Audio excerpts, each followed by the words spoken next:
Hey guys, so today we are going to work with Sketchbook app to create individual artworks. I've been noticing a lot of students posting artwork that is just a complete copy of someone else's work.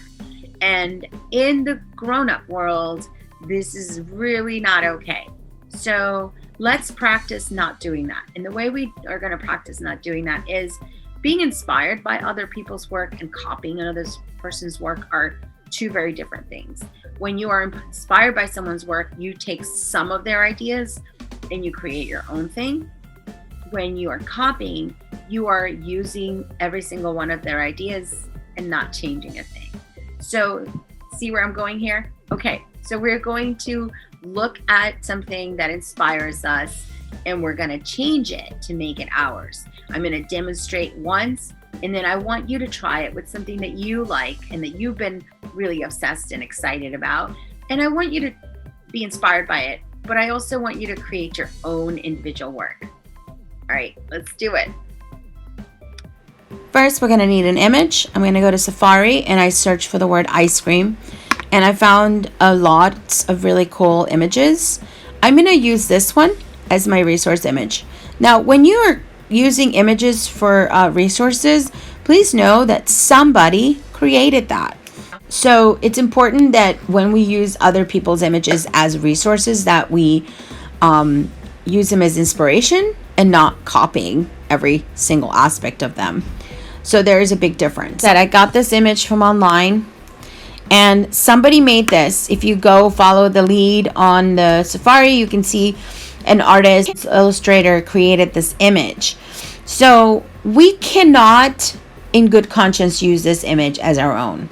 We can use it as inspiration, and I'm going to show you how. So here I am. I'm using this art as an inspiration. I'm going to pull it down under, and then I'm going to draw on this box on top. And I'm going to lighten the opacity layer from the bottom before I start. Now, there are certain aspects of this that I like, and there's certain aspects of this that I want to change. So what I like is the cone and the ice cream shape. But you know what? I want it to be drippier, so I'm going to go ahead and change some of that. Here we go. And I'm not a cherry person, so I'm going to put cherry on top. And then I'm going to put just another layer of drippiness because I feel like it must have chocolate on it. So I'm going to put that layer here.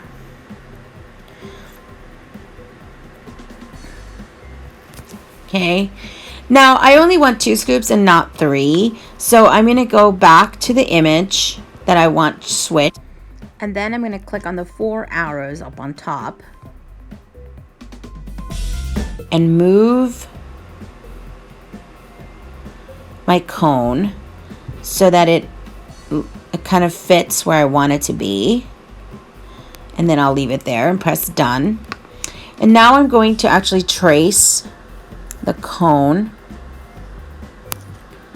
Oops, I'm going to go back to my drawing layer. Trace the cone.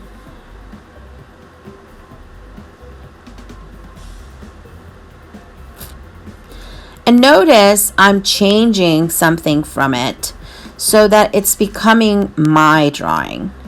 Now this is my drawing because it has 2 layers.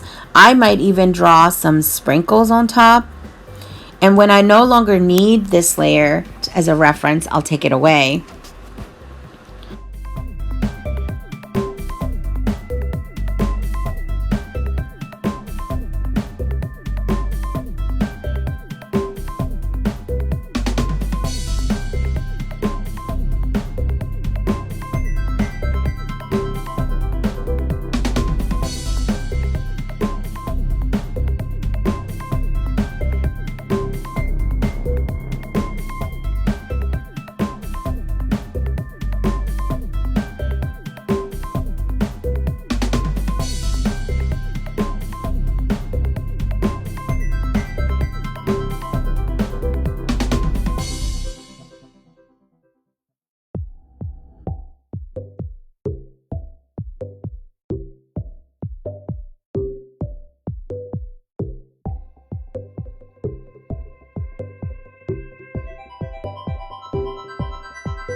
Okay, so there's my ice cream. And yeah, it's not the most amazing example, obviously, but I think it serves a purpose to illustrate that you can take an image from online as a resource, but that it's essential and important that you don't just copy the exact same thing, but if you want to use it for inspiration, that is completely fine to make something more unique, and that is something that is uniquely yours. Okay, so make sure that you do something to it that makes it yours, that you're not just stealing someone else's materials and using it as your own. Hi guys, I hope you enjoyed that video, and I hope now you know the difference between creating art that is inspired by another artist and art that is just copying. So go out there and be inspired by the world around you, by other artists, and create work that is uniquely yours. And remember, the work is special because it's uniquely yours, not because it looks like someone else's. All right? So go out there and make some art.